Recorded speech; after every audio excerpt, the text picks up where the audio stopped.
Vamos falar da nossa saúde agora. Estamos recebendo o Dr. Leandro Teles. Olá, seja bem-vindo. Tudo bom, Renata? Tudo bom, e com você? É um prazer. Bem-vindo a Mulheres mais uma vez, viu? Obrigado, vamos lá.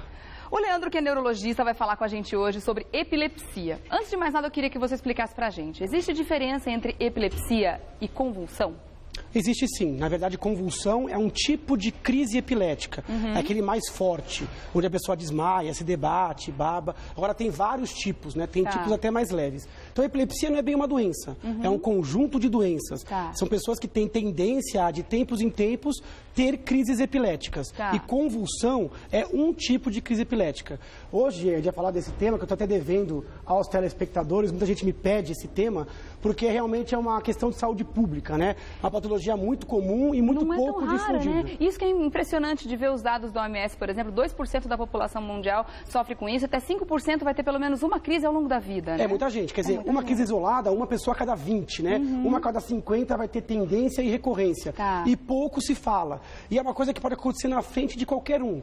Pode ser comigo, com você ou com alguém próximo, e a gente tem que saber como prestar assistência, principalmente essa crise mais forte, que é a convulsão. Então, hoje a gente vai mostrar detalhes da doença e daqui a pouquinho vamos mostrar ao vivo como é que você deve socorrer uma pessoa durante uma convulsão. Tá certo. E como eu já falei antes, principalmente o que não fazer, né? É mais importante até do que saber o que fazer. Exatamente. Porque tem tanta coisa que a gente imagina que deve fazer, até por conhecimento popular, a gente ouve dizer o que se deve fazer e tem grandes mitos e verdades aí nessa história toda que a gente vai saber agora. Vamos acompanhar alguns deles? Vamos lá.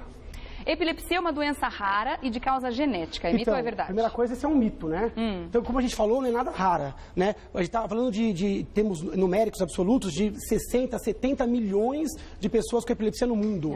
No Brasil, 3, 4 milhões de pacientes com epilepsia. Então, a gente tem... E é uma doença democrática. Pega homem, mulher, qualquer idade, criança, adolescente, jovem, idoso, rico, pobre, negro, branco. Então, é uma das doenças mais democráticas. Então, é muito comum. Se fala pouco, mas tem bastante paciente. Causa genética, então, existem epilepsias genéticas. Como eu falei, cada paciente é de um jeito. Tem alguns que são de causa genética e outros são de causa adquiridas. Qualquer machucado cerebral pode levar a epilepsia. Um trauma, um AVC, um tumor, uma meningite, malformações que a pessoa nasce. Então, existem causas genéticas, existem causas adquiridas durante a vida. Então, é importante entender que a gente está falando de um grupo heterogêneo, diferente. Cada paciente é de um jeito. E aí, de acordo com a causa, é claro que vai ser diagnosticado e feito um tratamento voltado para aquela causa. Exatamente. Então, a primeira coisa é importante. A pessoa tem convulsão. A primeira pergunta é, qual é a causa disso? Tem que fazer, às vezes, ressonância, eletroencefalo, buscar o especialista, o neurologista, para chegar o mais próximo da causa. Cada causa vai dar um tipo de sintoma e cada causa vai ter um tratamento direcionado específico. Tá certo. Vamos ver o próximo, então? Durante uma crise, devemos impedir que o paciente engula sua própria língua. Outro mito, né? Mito também? Mito total. Na verdade, a língua é um músculo que também fica contraído durante a crise. Ela não consegue se engolir, se auto-engolir, né? Então, ninguém consegue enrolar a língua para dentro da própria cavidade. Então, a gente vai mostrar aqui depois, em detalhes, como que você atende um paciente. Mas essa é uma preocupação que não deve existir. Então, na verdade, a pessoa tem saliva... Ficar de barriga para cima pode deixar que o peso da língua atrapalhe um pouco a respiração, mas a língua não enrola. Porque a pessoa está completamente sem controle daquela musculatura naquele momento. E a língua nem consegue se auto-engolir, porque ela é importante para engolir qualquer outra coisa, né? Então, é impossível que ela falta um auto-engolimento. Isso é absolutamente impossível. Isso é importante por quê? Porque muita gente vai acudir um paciente em epilepsia e tenta puxar a língua, né? É verdade. Eu vou salvar. Aquela coisa do heroísmo, de tentar fazer alguma coisa. Às vezes é melhor... E se coloca em risco muitas vezes. Coloca em risco de um machucado para si próprio e coloca o risco também ao paciente, porque você está colocando mais um objeto que vai dificultar a respiração. Então, isso é um mito e a gente tem que, a partir de agora, ter clareza de que a língua não enrola, então você não tem que correr para tentar evitar este evento. A gente tem mais perguntas aqui, vamos ver? Vamos lá. As crises podem ser bem controladas com medicamentos, verdade? Verdade. Então, a epilepsia é uma das doenças com maior quantidade de opções de tratamento. Então, vale a pena buscar ajuda especializada. E aí, o Brasil ele é um dos pioneiros na distribuição gratuita de medicamentos para epilepsia. Então, quando as coisas vão mal, a gente reclama, mas nesse ponto, a gente tem na rede pública, gratuitamente, praticamente 90% das opções mundiais de remédios para epilepsia. Então, é uma doença que em 70% das vezes a gente consegue controlar com uma ou duas medicações. Então, o paciente medicado, ele passa a ter um risco menor, uma tendência menor de crise, ou crises mais breves, né? Com menor risco de acidentes, e às vezes até controle total das crises com medicação. Então, é uma doença tratável e, em alguns casos, o controle é bem satisfatório.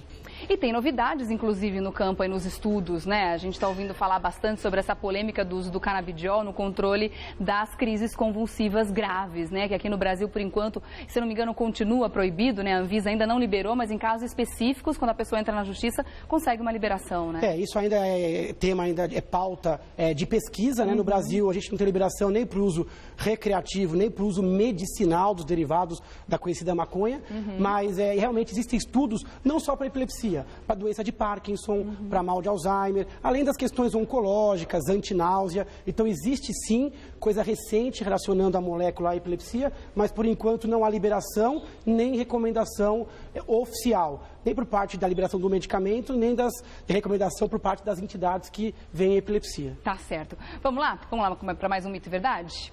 Epilepsia tem tratamento, mas não tem cura. Não concordo. Mito, né? Mito? Que bom. Então, na verdade, tratamento tem, já falamos, tratamento é efetivo e em alguns casos tem cura sim. Então, geralmente é uma doença crônica, a pessoa tem tendência a ter crises. Agora, quando você identifica um foco, por exemplo, e há uma indicação de cirurgia, você vai lá, retira o foco, pode ser uma cura. Mas quando a gente pode dizer que o paciente está curado, depois de quanto tempo sem crises? Então, depende se você tirou ou não o foco. A gente, quando você não faz nenhuma condição cirúrgica, o que você faz? Medica o paciente, então com 2, 3 anos sem crise, você pode eventualmente, em casos selecionados, até reduzir e tirar o remédio. Então, a cura a gente vai falar quando? Quando a epilepsia, por exemplo, é na infância, relacionada à infância, o paciente cresce e não tem mais, ou quando tem um foco que você consegue cirurgicamente retirar, fala sem cura, ou quando o paciente fica 2, 3 anos sem crise e você pode eventualmente tirar o remédio. Como eu falei, é caso a caso. Então, alguns pacientes, a minoria, podem sim evoluir com cura. A outra parte pode evoluir com controle e ter uma qualidade de vida praticamente normal. A epilepsia é uma doença como qualquer outra, como enxaqueca, pressão alta, diabetes. É que às vezes a falta de informação cria um estigma, né? Então o epilético ele sofre 2 vezes, pela doença e mais ainda pelo preconceito, né? E pela falta de informação. Então ela não pode ser considerada uma doença crônica, já que tem cura em alguns casos? Em alguns casos ela funciona como uma doença crônica. Por quê? Porque o paciente sempre mantém um risco de recorrência. Mas não quer dizer que o paciente vai ter várias crises. Tem pacientes com epilepsia que tem uma crise a cada 5, 10 anos, ou que passam décadas sem ter crise. Então, cada caso é um caso. É uma doença com uma tendência crônica, mas existem casos, sim, de bom controle. Tá certo. Vamos lá? Mais um mito e verdade? A baba, saliva, né, durante uma convulsão pode transmitir a doença. Bobagem. Então, mito, né? É mais que mito, é uma bobagem. Então, isso é uma coisa que estava enraizada em algumas sociedades, né? Então, a epilepsia passou por muito... que trazem preconceito, inclusive. Muito preconceito. Então, você fala, não vou chegar perto, não vou acudir, não vou ajudar. A epilepsia é uma doença do cérebro. E é uma doença que não é transmissível. Então, não há transmissibilidade por beijo, por relação, nem pela baba do paciente em crise. Também não recomendo o contato com baba de ninguém que você não conheça, porque você tem, obviamente, risco de passagem de outras doenças infecciosas. Mas nada a ver com epilepsia. Então, a epilepsia, ela paga por esse mito, né? E por outros. A epilepsia esteve relacionada com questão religiosa, bruxaria, possessão de espíritos. Hoje a gente sabe que é uma doença cerebral como qualquer outra, né? Mas a pessoa tem uma calcificação ou uma porção de neurônios que funciona de forma equivocada e de tempos em tempos tem essa atividade elétrica fora do comum. Mas são pessoas, de modo geral, normais. Inteligência, mentalmente, cognitivamente. Conseguem trabalhar, casar, ter filhos, netos, bisnetos. Vida muito próximo do normal. Imagina, você tocou num ponto muito interessante. Se hoje que nós temos informação, que nós temos conhecimento da doença, temos tratamento, as pessoas ainda sofrem com preconceito, imagina quando esse conhecimento não existia, né? Porque essas pessoas deveriam sofrer muito mais. Porque antigamente nem a medicina sabia o que estava acontecendo com esses pacientes. Então a gente passou a Idade Média, que foi a época, era das trevas, realmente alimentando esse tipo de preconceito. Hoje em dia a gente sabe a causa, a evolução da maioria das epilepsias. Então hoje em dia é mais fácil falar. E hoje eu acho que a grande contribuição dessa pauta é levar essa informação para o grande público. Vamos agora para a simulação? O doutor Leandro está aqui e a gente está recebendo também o Renan Rezende, tudo bem? Bom. Seja bem-vindo ao Mulheres, tudo jóia? Tudo bom. Pode deitar, fica à vontade para fazer a simulação. O Renan, na verdade, ele é um voluntário, um convidado, se prestificou aí a ajudar a gente. E ele não tem epilepsia, acho que nem sabe mas como é que é uma crise em si. Vai aprender com a gente que fazer também, né? Então, na verdade, assim, a primeira coisa é reconhecer uma crise convulsiva.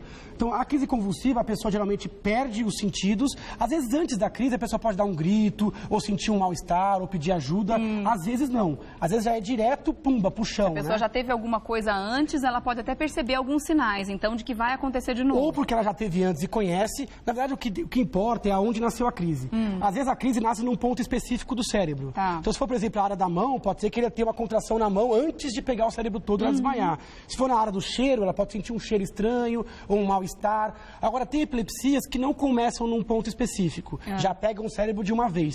Então, isso é uma questão técnica, mas a pessoa pode ter um aviso, pedir ajuda, ou sentar, ou buscar ajuda, ou pode vir abruptamente. Fato é que a pessoa geralmente perde a consciência, ou seja, você vai chamar a pessoa e ela não vai responder a você. A pessoa não se lembra de nada depois que passa a crise. Então, numa crise mais fraca, ela lembra. Numa crise mais forte, tipo a convulsão, ela geralmente não lembra, aquilo apaga. Então, a pessoa cai no chão ou cai no sofá. Aqui a gente vai mostrar na maca, por uma questão de comodidade.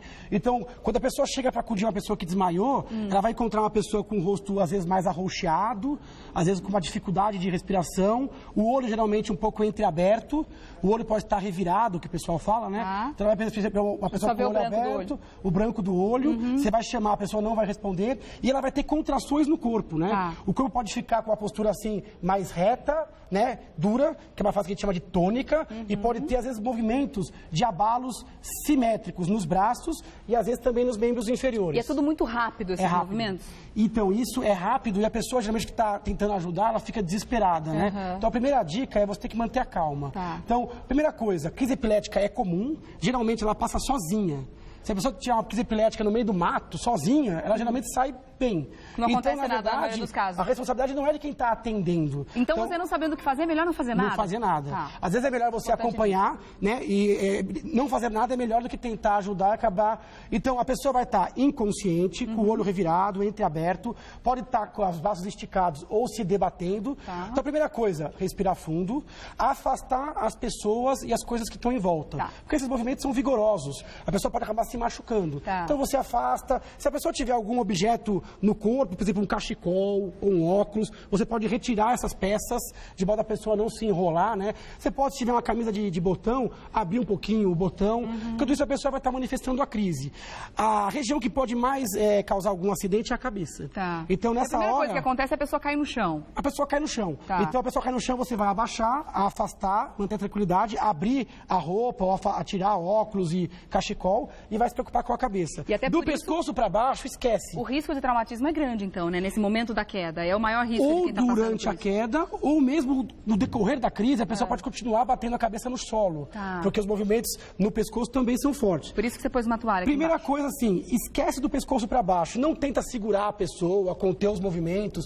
Isso não serve para absolutamente nada. Isso só vai gastar sua energia e a do paciente. Então, esquece o paciente de pescoço para baixo e se oriente na região da cabeça. Você pode segurar levemente a cabeça, pode colocar alguma coisinha, um travesseiro ou uma toalha. Se for no meio da rua, às vezes uma bolsa vazia, uma camisa, uma blusa, para amortecer, para ele não bater. E aí tem a questão da respiração, que é a preocupação, né? O paciente, às vezes, em crise, ele está meio roxinho, dificuldade de respiração. Então, primeira coisa, jamais introduzir a sua mão na boca do paciente. Às vezes as pessoas falam assim, então eu vou introduzir um objeto, né? Outro erro, então colher, faca, garfo, caneta, nada disso deve ser introduzido. Muita gente ouviu, né? Isso é um problema, porque você coloca, o paciente está com a mordida super forte, os músculos da mastigação são extremamente fortes, colocar seu dedo pode levar a uma secção, um machucado na sua mão, risco de contaminação para você e para o paciente, colocar um garfo, uma faca, pode quebrar um dente, soltar, isso vai para a via aérea e dificulta mais ainda. Inferir seriamente a boca. Então, jamais introduza nada, nem na sua mão, nem objeto, na cavidade bucal, oral do paciente. Se você quiser ajudar um pouco, o que você pode fazer é, eventualmente, virar o paciente de lado. Lentamente, você pode ou dobrar uma perna e virar, ou virar o paciente de lado, se for fácil, rolando, né? Para que serve esse movimento? Esse movimento é interessante porque o paciente ele tem uma produção aumentada de saliva. Então, virando de lado, você impede que a saliva acumule na garganta. E vá para o lugar errado. Então, ó, de barriga para cima, a língua aqui, ela pode pesar e a saliva se acumula ali dentro. Então, o paciente pode ficar um pouco mais engasgado. Então, você pode virar ele em bloco, né? e de lado. E tem gente que até usa um dos braços para apoiar a cabeça, ou de cá, ou o braço de lá, caso você não tenha nada para acomodar a cabeça. Às vezes, virar não é tão fácil. O paciente, às vezes, está no meio da crise, está com os braços esticados. Mesmo assim, você pode tentar levemente virar. A gente só pede para evitar movimentos com a cabeça se você realmente, se o paciente é fruto de um trauma grave, caiu da altura, ou você está convulsionando por um trauma de automóvel, aí é melhor não mexer no paciente e esperar chegar o resgate. Se for uma queda mais simples, um paciente que você conhece, viu que não bateu de forma muito grave a coluna, você pode virar lentamente em bloco, o paciente vai ficar aqui, e aí a baba vai escorrer, né? E aí você vai aguardar. No começo, se lembrar, nem é fácil, não é tão fácil lembrar isso, olhar no relógio, para você ver mais ou menos a duração da crise. Quanto tempo leva uma crise? De modo geral, 2 minutos, 3 minutos. É muito raro uma crise que dure mais que 5 minutos.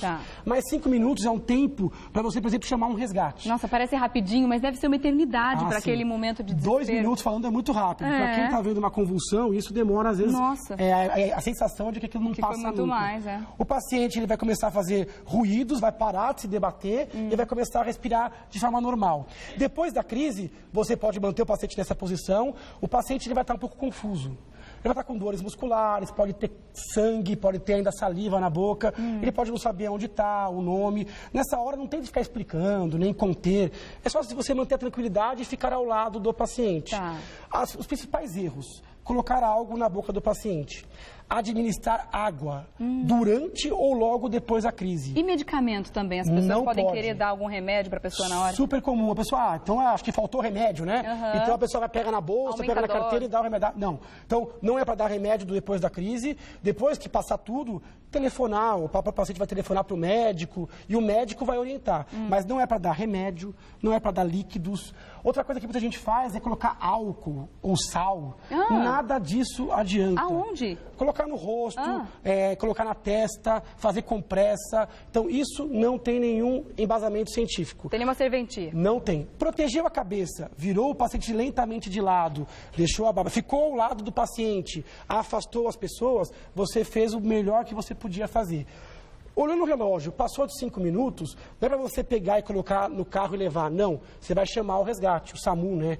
Que é o 192. Então você vai chamar a assistência que vai vir retirar o paciente. Porque as crises que duram mais que 5 minutos, às vezes necessitam de medicamento na veia. Você não vai ter essa condição disso na hora. Eu te falo, Regiane, é muito raro uma crise durar mais que 3, 4 minutos. De modo geral, 1, 2 minutinhos, manter a tranquilidade, o paciente sai tal qual ele entrou na crise. E aí, se foi a primeira vez na vida que ele teve uma convulsão, aí tem que investigar. Tem que ir para o hospital.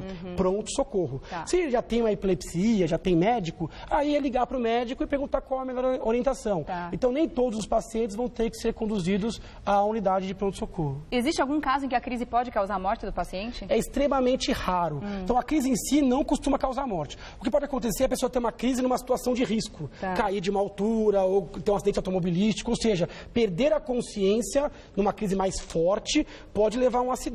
A crise pode causar o acidente, mas durante a crise é muito raro. A não ser que a pessoa, por exemplo, tenha uma dentadura ou um dente que caia na hora, vai para via aérea ou ela engasgue. Ou se ela tiver uma crise dessa muito prolongada, que dure mais que 20, 30 minutos. Eu te falo, isso é extremamente raro. Isso é mais visto quando a pessoa tem ou sangramentos naquela hora. Agora, o epilético que costuma ter crise, geralmente a crise é autolimitada e ela não leva nem a lesão cerebral, nem a risco imediato de vida. Tá certo. Deixa eu perguntar aqui para o Renan. Você sabia de alguma dessas coisas, Renan? Eu conheci um pouco, porque tem um primo meu que tem epilepsia e desde criança tem algumas crises. Você já viu isso? Pode levantar, fica à vontade. Tadinho, conversando com a gente deitado. Você já tinha visto alguma crise, então? Eu já presenciei uma crise do meu primo e realmente ele se movimenta com bastante vigor e se machuca bem. E você soube o que fazer na hora? Conseguiu ajudar? Eu estava com meu irmão, ele é médico, então ele ajudou. Ele caiu de frente no espelho e machucou o rosto. Esse é um dos riscos também, né? Como você falou, né? Um acidente que é causado por conta do início da crise. Exatamente. E principalmente, uma coisa que é muito comum é risco de acidentes com fogão. Às vezes está cozinhando, né? Então é complicado. Agora, o susto que quem está do lado toma, né? Então é uma coisa que pode acontecer a qualquer momento, a qualquer segundo. Por isso eu acho que é tão importante as pessoas estarem aptas a dar o primeiro socorros, né? Tá certo, muito interessante. Tá aí um assunto que muitas pessoas já passaram, não vou dizer todo mundo, quer generalizar demais, mas muitas pessoas já presenciaram uma crise convulsiva, não souberam o que fazer. Aconteceu comigo quando eu era adolescente. Eu parti daquela máxima que muito ajuda quem não atrapalha. Fez bem. Então fiquei de longe, não sabia sabia o que fazer mesmo, era uma menina, mas já ouvi casos de pessoas que convulsionaram dentro de ônibus, por exemplo, e as pessoas, né, naquela ânsia de querer ajudar, como você falou, né, aquela coisa do herói, de querer colocar algum conhecimento que ouviu falar em prática, e aí muitas vezes acaba até prejudicando aquela pessoa. Então, a informação é sempre o melhor remédio, né, doutor? Sem dúvida. Então, aqui a gente mostrou. Outra coisa que não pode fazer é massagem, boca a boca. É lógico que em situações de parada cardíaca, de arritmia, é outra história. Mas crise convulsiva, você falou muito bem. Muito ajuda quem fica ao lado e não atrapalha e consegue gerenciar. Manter a tranquilidade é a primeira coisa, é a coisa mais importante. Tá certo. Leandro Teles, neurologista, agradeço mais uma vez sua participação aqui, viu? E vou deixar também um contato através do site leandroteles.com.br. leandroteles.com.br. Obrigada, até a próxima. No Facebook também a gente tem o neurologista Leandro Teles. Se alguém ficou com alguma dúvida, quer mandar uma pergunta, então é uma fanpage, neurologista Leandro Teles. Agora, após o programa, a gente já pode responder algumas dúvidas dos telespectadores, críticas e até sugestões para futuras pautas. Pode escrever. E obrigada também, Renan, por ter participado aqui com a gente, viu? Tudo de bom, até uma próxima. Obrigada, gente.